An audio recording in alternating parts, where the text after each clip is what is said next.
আসসালামু আলাইকুম রহমতুল্লাহ বরকাতুহ। বিসমিল্লাহির রহমানির রহিম। আলহামদুলিল্লাহ ওয়াসসালাতু ওয়াসসালামু আলা রাসূলিল্লাহ ওয়া আলা আলিহি ওয়া সাহবিহি আজমাইন ওয়া বাদ।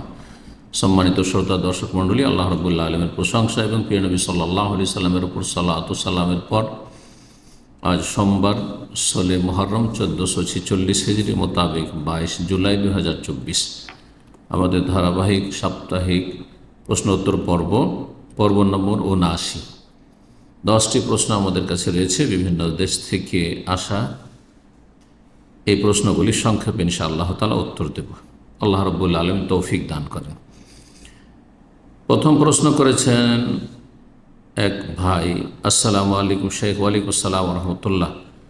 প্রশ্ন, সুন্নতে মুআক্কাদার সাথে ইস্তেখারার সালাত একসাথে নিয়ত করলে সালাতটা কি সুন্নতে মুআক্কাদের নিয়তে হবে? প্রথম কথা, আপনার প্রশ্নের উত্তর দেওয়ার জন্য আমাদেরকে এখন আলোচনা করতে হবে যে ইস্তেখারা করার জন্য স্বতন্ত্র আলাদা কোনো সালাত লাগবে নাকি সুন্নতে মুআক্কাদাতেই নিয়ত করা যাবে ইস্তেখারার। এই বিষয়টিতে দুটো মত রয়েছে ওলামাদের। একদল বলছেন যে হ্যাঁ, একটি সালাতে একাধিক নিয়ত করা যাবে, অর্থাৎ আপনি ইস্তেখারারও নিয়ত করছেন আর মুআক্কাদা সুন্নাতে মুআক্কাদারও নিয়ত করছেন বা সুন্নাতে রাতেবারও নিয়ত করছেন, তো এটা জায়েজ। এরকম সালাতুদ দুহা এবং ইস্তেখারা একসাথে নিয়ত করছেন, জায়েজ। শুধু ফরজে চলবে না, কারণ নবী সাল্লাল্লাহু আলাইহি ওয়াসাল্লাম হাদিস রয়েছে, ইযা হাম্মা আহাদুকুম বিল আমরে, তোমাদের কোনো ব্যক্তি যখন কোনো কাজের উদ্দেশ্য করবে তখন সাল্লা রাকাতাইনে, 2 রাকাত পড়া সালাত আদায় করবে, মিন গায়রিল ফারিজা, ফরজ ছাড়া। তো ফরজ সালাত দিয়ে ইস্তেখারা নয়, ইস্তেখারার জন্য সুন্নত সালাত হইতে হবে। এখন এই সালাত সুন্নতে মুআক্কাদাতে নিয়ত করে নিলাম, ইস্তেখারা চলবে কিনা? একদল তো বলছেন যে চলবে, কিন্তু শাইখ ইবনে উসাইমিন রাহিমাহুল্লাহ বিশ্বের 20 শতাব্দীর বড় 3 জনের একজন আলেম ইমাম রাহিমাহুল্লাহ তাআলা, এবং সৌদি আরবের যে স্থায়ী কমিটি রয়েছে লাজনা দায়েমা ফতোয়া বোর্ডের, তারও ফতোয়া হচ্ছে যে না, এটা চলবে না, বরং ইস্তেখারার জন্য আলাদা সালাত হইতে হবে। ইস্তেখারার জন্য আলাদা সালাত হইতে হবে। সুন্নাতে মুআক্কাদা যেমন ফরজ দিয়ে ইস্তেখারা নিয়ত করা যায় না, ঠিক তেমনি সুন্নাতে মুআক্কাদা সুন্নাতে রাতেবাগুলি ফরজেরই তাবে। আর ইস্তেখারার ক্ষেত্রে নবী সাল্লাল্লাহু আলাইহি ওয়াসাল্লাম বলেছেন যে ফালিয়ার কা রাকাতাইন, 2 রাকাত পড়বে ফরজ ছাড়া, সুতরাং 2 রাকাত ইস্তেখারার জন্য পড়বে। আর এটা হচ্ছে অধিক সতর্কতা, যে আপনি কৃপণতা না করে আর আমলে অল্পতে না সেরে আপনি ভালো আমলের চেষ্টা করেন, আপনার আমলের কোয়ালিটি ভালো হোক। সুতরাং ইস্তেখারার জন্য ইচ্ছুক হলে আপনি 2 রাকাত পৃথক সালাত আদায় করবেন। আল্লাহু তাআলা আলাম। 2 নম্বর প্রশ্ন করেছেন। আসসালামু আলাইকুম শেখ। ওয়ালাইকুম আসসালাম ওয়া রাহমাতুল্লাহ। আশা করছি আল্লাহর রহমতে ভালো আছেন। আলহামদুলিল্লাহ। সম্মানিত শেখ, আমার প্রশ্ন হচ্ছে, আমার উপর হজ ফরজ হয়ে গেছে, তার সত্ত্বেও আমি হজ করা বাদ দিয়ে আমি ওমরা করতে যাচ্ছি, আমার কি ওমরা করা জায়েজ হবে শেখ? যদি সেই বছরেই আপনি ওমরা করেও হজ করতে পারেন না, আপনার কাছে যথেষ্ট সম্পদ আছে, যে আপনি এখন হয়তো হজ আসতে আরও 10 মাস 11 মাস দেরি আছে, 2-4 মাস 6 মাস দেরি আছে, হজের মাস এখনও শুরু হয়নি, অর্থাৎ শাওয়াল মাস আসেনি, আপনি রমজানে বা তার আগেই উমরা করবেন আর এই বছরেই হজও করতে পারবেন। এতটা সম্পদ আছে যে সংসারের খরচ দিয়ে আপনি হজ করতে পারবেন, হজ ফরজ রয়েছে আপনার উপর, আর নিয়ত আছে এই বছরই হজটা করে নেব, বিলম্ব করব না, তাহলে উমরা করা জায়েজ, তাহলে হজের আগে উমরা করা জায়েজ।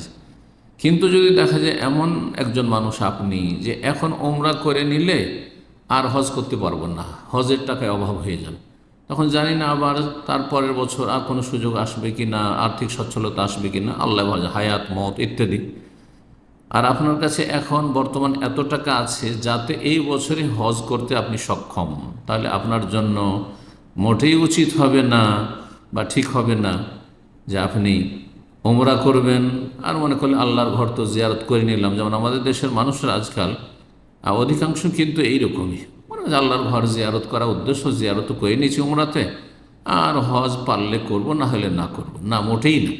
যদি দেখা যায় হজের সমান টাকা আছে আপনার কাছে, এর বেশি ওমরা করার সমান টাকা আপনার কাছে নেই, ওমরা করলে হজ করতে পারবেন না, তাহলে আপনাকে হজের জন্য টাকাটা জমা রাখেন আর যত দ্রুত হজটি করে নেন।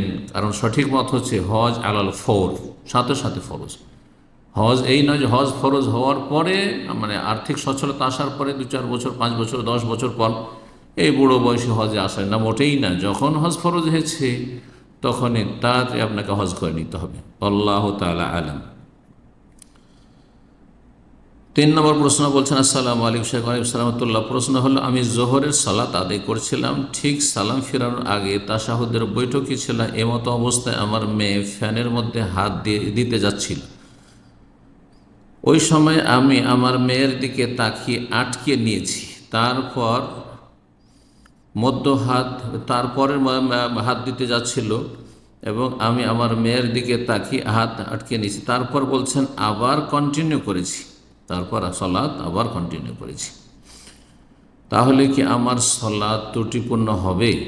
যদি আপনি পুরো কেবলা থেকে ফিরে না যান, মোটামুটি ডানে বামে হয়তো একটু কাত হয়েছেন, কিন্তু গোটা শরীর আপনার কেবলা থেকে ফিরে যায়নি, পুরো ডানে বামে ফিরে যায়নি, যেমন সালাম ফেরেন ওইভাবে, অথবা আপনি জায়গা থেকে অনেক দূরে চলে যাননি, সালাতের জায়গাতে রয়েছেন, তাহলে সালাত কন্টিনিউ করা আপনার ঠিক আছে। আর জরুরি এইরকম হলে, যদি দেখা যায় যে এখানে জীবনের রিস্ক রয়েছে, তাহলে সালাত ছেড়ে দিতে হবে, সালাত ছেড়ে দিতে হবে। আর আপনার যদি কেবলার উল্টো দিকেও যেতে হয় এরকম অবস্থায়, তাহলে আপনি নতুন করে আবার সালাত শুরু করবেন। 4 নম্বর প্রশ্ন বলছেন, আসসালামু আলাইকুম শেখ ওয়ালাইকুম সালামতুল্লাহ। বাবা মার আগে সন্তান মারা গেলে ইসলামিক শরিয়া মোতাবেক মৃত সন্তানের ছেলে মেয়ে সম্পত্তির ভাগ পেলে কতটুকু? সম্পদের ভাগ দাদার সম্পদে কেন পাবে, যেখানে সেই দাদার মানে ওই ছেলের ছেলেদের যে দাদার আরও ছেলেরা আছে আর নাতিপোতারা আছে, তাই নাতিপোতার তুলনায়, কারণ এই জন্য নাতিপোতা বলছি যে বাংলাদেশের কোনো কোনো অঞ্চলে ছেলে মেয়েদেরকে নাতিন বলা হয়, কিন্তু মূলত শুদ্ধ ভাষায় নাতিন মানে মেয়ের ঘরের ছেলে মেয়ে হচ্ছে নাতিন, আর ছেলের ঘরের ছেলে মেয়ে হচ্ছে পোতাপতিন।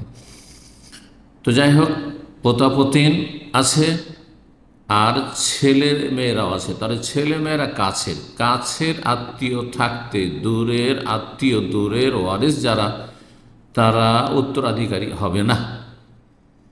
এটি শরীয়তের বিধান, কারণ তারা দূরবর্তী যারা, তাদের জন্য কি করবে, আর সৃষ্টি করে ফেলবে। এখন ওই বাচ্চাদের বাবা মারা গেছে, আর তার বাবা নিজের কোনো ধন সম্পদ রেখে যায়নি যে সেখান থেকে ধন সম্পদের ভাগ পাবে, তাহলে এরা ক্ষতিগ্রস্ত এদিক থেকে। বাবা সংসার হয়তো অনেক কাজ করে গেছে, এই রকম ক্ষেত্রে ওয়ারিস তো হবে না, যেহেতু সেই দাদার ছেলে মেয়েরা আছে, তাহলে নাতিন বা পোতাপতিনরা কি করে ওয়ারিস হয়? ওয়ারিস হবে না। শরীয়তের বিধান অনেক ওলামার উল্লেখ করেছেন যে এই রকম অবস্থায় ওসিয়ত করা ফরজ দাদার জন্য ওসিয়ত করা ফরজ। আমার পোতাপতিনরা রয়েছে বা নাতিনা রয়েছে, তাদের জন্য আমি ওসিয়ত করেছি। ওসিয়ত অন্য যে কোনো মানুষের জন্য করা যায়, যে কোনো ভালো প্রতিষ্ঠানের জন্য, বৈধ কাজে যখন করা যায়, তাহলে এরা তো নিকট আত্মীয়।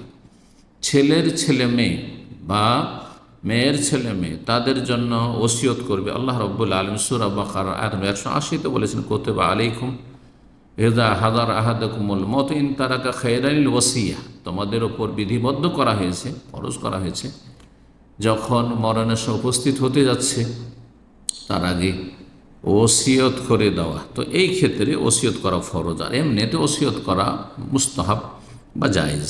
আল্লাহ তাআলা আলাম, যাতে করে তারা ক্ষতিগ্রস্ত না হয়। 5 নম্বর প্রশ্ন,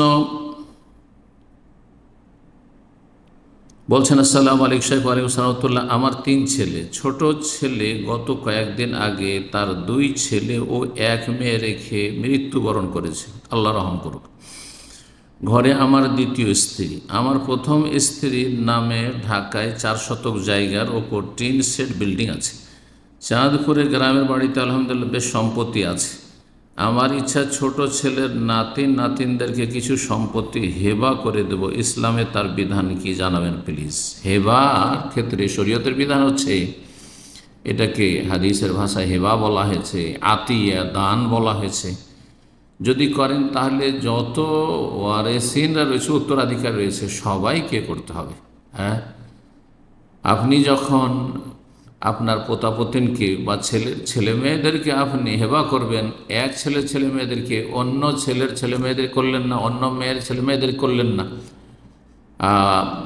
বা আপনি আপনার ছেলেদেরকে করলেন না, তাহলে এটা জায়েজ নয়। তার নোমান বিন বশির রাদিয়াল্লাহু তাআলা আনহু থেকে বর্ণিত হাদিস রয়েছে যে তার পিতা বশির রাদিয়াল্লাহু তাআলা যখন নোমানের জন্ম হয় তখন তার মা স্বামীকে খুব অনুরোধ করল, শক্ত করে ধরল যে আমার এই ছেলের জন্য কিছু হেবা করো, এবং এর জন্য সাক্ষী রাখা নবী করিম সাল্লাল্লাহু আলাইহি সাল্লামকে। সহিহ বুখারী মুসলিম হাদিস আছে। নবী করিম সাল্লাল্লাহু আলাইহি সাল্লামের কাছে বশির গেলেন, উনি ইয়া রাসূলুল্লাহ, ঘটনা এইরকম যে আমার স্ত্রী খুব আমাকে বলছে যে আমি যেন নোমানকে কিছু হেবা করি, আর এই সম্পদটা আমি দিতে চাইছি। নবী সাল্লাল্লাহু আলাইহি ওয়াসাল্লাম ইত্তাকুল্লাহ, আল্লাহকে ভয় করো, ওয়াদিলু বাইনা আওলাদিকুম, তোমাদের সন্তান সন্ততিদের মাঝে তোমরা সুবিচার কায়েম করো, ইনসাফ প্রতিষ্ঠা করো। সুবিচার করতে বলেছেন নবী করিম সাল্লাল্লাহু আলাইহি ওয়াসাল্লাম। আর আওলাদ যেমন ছেলেমেয়েরা, তেমন ছেলেমেয়েরাও আওলাদ। সুতরাং যদি হেবা করতে হয় তাহলে সবাইকে দিতে হবে। জি, সবাইকে দিতে হবে। এখানে আরেকটি রাস্তা রয়েছে আপনার, যা বৈধ রাস্তা, সেটা হচ্ছে ওসিয়ত করতে পারবেন। 1/3 অংশের কম হইতে হবে সেটি। আপনার যে মূল সম্পদ রয়েছে তার 3 ভাগের 1 ভাগের কম পরিমাণ হইতে হবে। ওসিয়ত করা জায়েজ, ওসিয়ত করা জায়েজ। ওসিয়ত মানে আপনি আপনার জীবদ্দশায় আপনি লিখিত হয়ে দিয়ে যাবেন যে আমার ইন্তেকালের পরে আমার যে অমুক ছেলে মেয়েরা আছে তাদেরকে এতটা দিয়ে দিও, বা এই জমি জায়গাটা দিয়ে দিও। এটা করা যেতে পারে, আপনি সেই পথ অবলম্বন করতে পারেন। জি।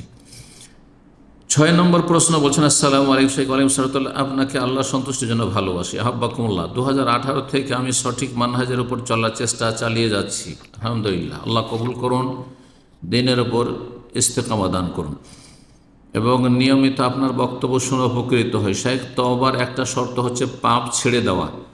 যদি কারোর এমন হয় যে 10 বছর আগে অনেক পাপ করেছে, আল্লাহ হেদায়েত দান করুন, তওবা কবুল করুন, সংশোধনের তৌফিক দান, কিন্তু এখন আর এই পাপ করে না, এমনকি পাপ করার মতো শক্তিও এখন নাই, তো এই পাপের জন্য কিভাবে তওবা করতে হবে? একইভাবে তওবা করতে হবে, তওবার যে শর্তগুলি রয়েছে।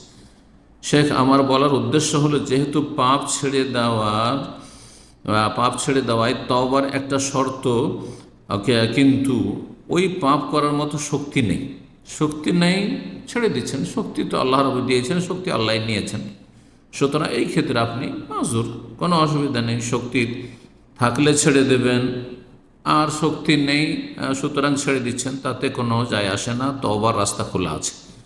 তাহলে কি এই শর্ত বাদ পড়ার কারণে তওবা হবে না? না, অবশ্যই তওবা হবে।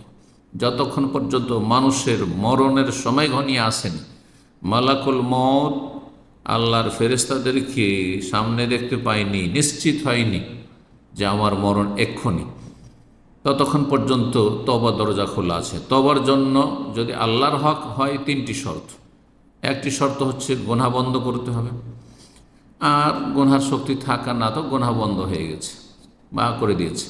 2 নম্বর হচ্ছে এই গুনহা যে অতীতে হয়েছে আর অনেক সময় আপনি নষ্ট করেছেন, সেই সময়গুলিতে নেকি করতে পারতেন, নেকি করেননি, হতভাগা হয়েছেন, তার জন্য বড় অনুতপ্ত লজ্জিত হইতে হবে। আর তারপরে এই অনুভূতি আপনাকে সবসময় রাখতে হবে, আমি চরম ক্ষতিগ্রস্ত হয়েছি। তিন নম্বর শর্ত হচ্ছে যে আল আজম আল আদমিল আউট, আগামীর জন্য প্রতিজ্ঞা করা যায় জীবনে আমি এইরকম পাপের দিকে অন্যায়ের দিকে যাব না কখনো। যদি মানুষের হক হয় তাহলে তিনটি শর্তের সাথে চতুর্থ শর্ত হচ্ছে যে তাদের হকগুলি আদায় করে দিতে হবে, পরিশোধ করে দিতে হবে, আর না হলে তাদের কাছ থেকে মুক্তি লাভ করতে হবে ক্ষমা চেয়ে। জি। 7 নম্বর প্রশ্ন বলছেন, আসসালামু আলাইকুম শাইখ। ওয়ালাইকুম আসসালাম রহমতুল্লাহ। বলছিলাম যে মহরমের রোজার যে ফজিলত আছে ওটা যে কোনো এক বছরের নাকি সিরিয়াল ওয়াইজ গত বছরের গুনাহ মাফ হবে? নবী সাল্লাল্লাহু আলাইহি হাদিসে রয়েছে, যখন তাকে জিজ্ঞাসা করা হয় বলছে ইউকাফিরু সানাতাল মাদিয়া, গত বছর গুনাহ মাফ হবে। আর এই গুনাহ মাফ মানে সাগীরা ছোট গুনাহগুলি মাফ হবে, কাবিরা গুনার জন্য তার সাথে তওবার শর্ত রয়েছে। হ্যাঁ, কেউ আশুরার সিয়াম পালন করলো, আরাফার সিয়াম পালন করলো, আর তার সাথে কাবিরা গুনাহগুলি থেকে তওবা করলো, সেই গুনাহগুলি বন্ধ করলো, সেই গুনাহ অনুতপ্ত লজ্জিত হলো, সেই গুনাহ থেকে প্রতিজ্ঞা করলো যে আর এই গুনাহ জীবনেও করব না, আর মানুষের হক আদায় করে দিল, অথবা তাদের কাছ থেকে অব্যাহতি নিল, ক্ষমা চেয়ে নিল, আর ক্ষমা পেয়ে গেল, তাহলে আল্লাহ কাবিরাও মাফ করতে পারেন।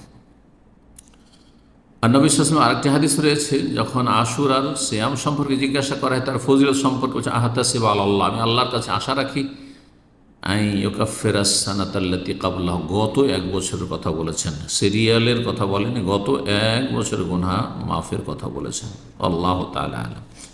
8 নম্বর প্রশ্ন বলছেন, আসসালামু আলাইকুম শাইখ। ওয়ালাইকুম আসসালাম ওয়া রাহমাতুল্লাহ। কোনো বড় ধরনের ভালো কাজের নিয়ত আগেই করা হয়, কিন্তু ছোটোখাটো কাজের ব্যাপারে নিয়ত হয়তো ভুলে যায়, তবে সেটার নিয়ত কি পরে করলে চলবে?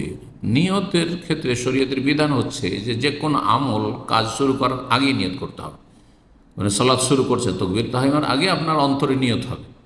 এই নয় যে তাকবীর তাহরিমা দিয়ে দিয়েছেন, ততক্ষণ পর্যন্ত কোনো নিয়ত নেই, সুন্নত পড়ছেন না ফরজ পড়ছেন, জোহর না আসর, কোনো নিয়ত নেই, আর তারপর হঠাৎ করে তাকবীর তাহরিমার পরে আপনি কিয়ামে অথবা রুকুতে আপনি নিয়ত করছেন, এটা চলবে না। সুতরাং নিয়তটা আগে থেকে করবে, আর নিয়তে যত প্রশস্ততা থাকবে সে অনুযায়ী আপনার বরকত হবে ইনশাআল্লাহ। তবে একটি কথা মনে রাখবেন যে ইবাদত বন্দেগীতে যেন দুনিয়ার গরজ নিয়ত না হয়। দুনিয়ার গরজ আল্লাহ পুরা করে দেবেন, যে দুনিয়ার যে উপকারগুলি রয়েছে, ফলাফল রয়েছে, সেগুলি হাসিল করতে পারবেন, দুনিয়ার অনিষ্ট থেকে আপনি বাঁচতে পারবেন নেক আমলের মাধ্যমে। কিন্তু আপনি দুনিয়াকে লক্ষ্য উদ্দেশ্য করলে আমলগুলি যেন করছেন আপনি কিসের জন্য? দুনিয়ার জন্য না। এই জন্য জিকির আজকাল যে ফজিলত রয়েছে, যে শয়তান অনিষ্ট থেকে রক্ষা পাবে, আর দুনিয়ার এই ক্ষয়ক্ষতি থেকে বাঁচবে, কোনো কিছু তার ক্ষতি করতে পারবে না, দুনিয়ার গরজ করবেন না আপনি, বরং গরজ এগুলি এবাদত। জিকির হচ্ছে এবাদত, সকাল সন্ধ্যার জিকির এবাদত, ঘুমের আগের জিকিরগুলি এবাদত, ঘুম থেকে উঠে জিকির এবাদত, যে কোনো জায়গায় প্রবেশ করছেন আপনি এবাদত। শুধু এবাদতে নিয়তে ইখলাসের একটি গুরুত্বপূর্ণ বিষয় হচ্ছে যে আপনি আখিরাতকে উদ্দেশ্য করবেন, যে আল্লাহর সন্তুষ্টি হাসিল করব, জান্নাত লাভ করব, জাহান্নামের আযাব থেকে রক্ষা পাবো, নবী সাল্লাল্লাহু আলাইহি ওয়াসাল্লামের ইত্তেবা অনুসরণে আমি এই কাজগুলি করছি, ফরজ হোক অথবা নফল হোক। আর তারপরে দুনিয়ার গরজ আপনি করেন আর নাই করেন সেটা হাসিল হয়ে যাবে। কিন্তু শুধু যদি দুনিয়ার জন্য জিকির আজকার করছেন, কিসের জন্য? দুনিয়ার অনিষ্ট থেকে, খারাপিতে বাঁচার জন্য, ক্ষয়ক্ষতিতে বাঁচার জন্য, কিছু দুনিয়ার লাভ হাসিলের জন্য, তাহলে আল্লাহ দুনিয়ায় দেবেন, আখেরাতে বঞ্চিত করে দেবেন। সতর্ক হবেন এই বিষয়ে। 9 নম্বর প্রশ্ন বলছেন, আসসালামু আলাইকুম শাইখ। ওয়ালাইকুম আসসালাম। কোনো নিঃসন্তান দম্পতি তাদের নিজেদের সকল সম্পদ কি তাদের নিজেদের জীবদ্দশায় নিজেদের প্রয়োজনে সব খরচ করে যেতে পারবেন, নাকি তাদের মৃত্যু পরবর্তী ওয়ারেসদের জন্য কিছু রেখে যেতে হবে? ওয়ারেসদের জন্য রেখে যেতে হবে এটা কোনো জরুরি বিষয় নয়। আপনার ধন সম্পদ আছে আর সেই ধন সম্পদ খরচ করার প্রয়োজন আছে, তাহলে অবশ্যই খরচ করতে পারবেন। এমনকি পুরো ধরেন চিকিৎসার প্রয়োজন রয়েছে, খাওয়া দাওয়া করে বাড়িঘর তৈরি করলেন, যতটা প্রয়োজন ততটা, তার বেশি করলেই কিন্তু তার নাম হচ্ছে ইসরাফ বা তাবযির, অপচয়, অপব্যয়। আর অপব্যয় করা হচ্ছে গুনহার কাজ এবং শয়তানের ভাইয়ের কাজ। আল্লাহ অপচয়কারীদেরকে ভালোবাসেন না। ওয়ালা তুসরিফু ইন্নাল্লাহা লা ইউহিব্বুল মুসরিফিন, তোমরা ইসরাফ অপচয় করিও না, কারণ অপচয়কারীদেরকে আল্লাহ পছন্দ করেন না, ঘৃণা করেন। এইরকমই ওয়ালা তুবাজ্জির তাবযীরা, তোমরা অপব্যয় করিও না। ইন্নাল মুবাজ্জিরিনা কানু ইখওয়ানাশ শায়াতিন, যারা অপব্যয়কারী তারা শয়তানের ভাই। শয়তানের ভাই কখনো ভালো মানুষ হতে পারে না। মুমিন কখনো এটা মেনে নেবে না যে সে শয়তানের ভাই হবে, বন্ধু হবে। ওয়াকানা শাইতানু লিরাব্বিহি কাফুরা, শয়তান রবের সাথে কুফরি করেছে। তো আপনি কাফের এর আপনি অনুসারী হবেন, আপনি কাফের আপনি বন্ধু হবেন। সুতরাং আপনি অপচয় করবেন না, আপনার প্রয়োজনে খরচ করে যাবেন। সমস্ত কিছু খরচ হয়ে গেল। যেখানে পুরো যদি দান সাদাকা করা জায়েজ হয়, আবু বকর সিদ্দিক রাদিয়াল্লাহু তাআলা পুরো ধন সম্পদ যা বাড়িতে ছিল সব নিয়ে এসে রেখে দিলেন নবী সাল্লাল্লাহু আলাইহি ওয়াসাল্লামের সামনে। ওমর রাদিয়াল্লাহু তাআলা অর্ধেক ধন সম্পদ নিয়ে এসে দিয়ে দিলেন। তাহলে এখানে তো তিনি চিন্তা করেননি যে ছেলেমেয়ের ভবিষ্যৎ আছে, ছেলেমেয়েদের জন্য কিছু রাখি আর তারপরে বাকিটা সাদাকা করি, এমনটা তো করেননি। সুতরাং মানুষ সুস্থ অবস্থায়, কোনো খারাপ উদ্দেশ্য না যে আমার ছেলে মেয়েদেরকে বঞ্চিত করব, একেবারে শেষ অবস্থায় ইন্তেকাল পূর্ব মুহূর্তে আর অসন্তুষ্ট হয়ে রয়েছে ছেলে মেয়েদের ওপর, পরিবারের ওপর, আর সেই জন্য সে দান করে দিচ্ছে পুরো, তখন সেটা জায়েজ নেই, আপত্তিকর। কারণ আল ইদরার বিল ওয়াসি, ইদরার বিল ওয়ারাসা, উত্তরাধিকারীদেরকে, ওয়ারিসিনদেরকে ক্ষতি করা উদ্দেশ্য। কিন্তু এমন কোনো উদ্দেশ্য নেই, আপনার প্রয়োজন আছে চিকিৎসার, সব টাকা পয়সা খরচের, জমি জায়গা সব বিক্রি করে শেষ করে দিন, কোনো অসুবিধা নেই। এইরকমই আপনি দান খেরাত করবেন, ভাবছেন আমি একটা মসজিদ তৈরি করবো, একটা মাদ্রাসা তৈরি করবো, আমি সমস্ত কিছু দিয়ে দেবো আমার জীবদ্দশায়, জায়েজ রয়েছে সুস্থ অবস্থায়, কোনো অসুবিধা নেই। তবে নবী সাল্লাল্লাহু আলাইহি ওয়াসাল্লাম এতটা বলেছেন, উত্তম হচ্ছে যে কিছু আপনি ছেলে মেয়েদের জন্য রাখেন। নবী সাদ বিন আবি ওয়াক্কাস রাদিয়াল্লাহু তাআলা আনহু যখন বলেছিলেন যে আমি বেশি বেশি ওসিয়ত করতে চাই, লম্বা হাদিস, তখন নবী সাল্লাল্লাহু বলেছিলেন যে আন্তাজারা ওয়ারাসাতাকা আগনিয়া, তোমার উত্তরাধিকারী, তোমার ওয়ারিসিনদেরকে, তোমার ছেলে মেয়েদেরকে, ছেলে ছিল না তার মেয়েরা ছিল, তাদেরকে যদি একটু সচ্ছল রেখে যাও দুনিয়া থেকে, খায়রুন মিন আনতাজারাহুম আলাতান ইয়াতাকাফাফুনান নাস, এর চাইতে ভালো যে তাদেরকে তুমি অভাবী করে, গরিব দুঃখী করে রেখে চলে যাবে, অসহায় করে, আর ইয়াতাকাফাফুনান নাস, আর লোকের দ্বারস্থ হবে, হাত লম্বা করবে, মানুষের সামনে ভিক্ষা করবে, এটা ভালো নয়। তাহলে উত্তম হচ্ছে ছেলে মেয়েদের জন্য কিছু রাখার চেষ্টা করা, কিন্তু চেষ্টা করে হইল না, আপনার জরুরি সমস্ত ধন সম্পদ আপনি উপার্জন করেছেন অথবা আপনি আপনার বাবা মা থেকে পেয়েছেন, সুতরাং তা আপনি পুরো খরচ করতে পারবেন প্রয়োজন হইলে, অপচয় যেন না হয়। 10 নম্বর সর্বশেষ প্রশ্ন বলছেন, আসসালামু আলাইকুম শেখ। ওয়ালাইকুম আসসালাম ওয়া রাহমাতুল্লাহ। একটি প্রশ্ন, দাড়ি চাঁচা ব্যক্তির আজান দেওয়ার বিধান কি? আমাদের মসজিদে মাঝে মধ্যে এই ধরনের ব্যক্তি আজান দিচ্ছে। আজান দেওয়ার জন্য ইসলাম শর্ত, মুসলিম হওয়া শর্ত। কাফের আজান দেয় যদি, বড় শিরককারী, ঈমান ভঙ্গকারী, জাদুকর, গণক, জ্যোতিষী, যার ঈমান ইসলাম নেই, এইরকম কাফের ব্যক্তি যদি আজান দেয়, মুরতাদ আজান দেয়, তাহলে জায়েজ নেই। আর যারা দাড়ি নেই অথবা টাকনার নিচে কাপড় অথবা বিভিন্ন কাবিরা গুনহায় লিপ্ত জানা আছে, তার আজান জায়েজ। কিন্তু তার চাইতে ভালো মানুষ যদি সমাজে থাকে, তাহলে এইরকম লোক, গুনাহগার পাপিষ্ঠ যারা, তাদের আজান দেওয়া, এমামত করা হচ্ছে মাকরুহ, অপছন্দনীয়।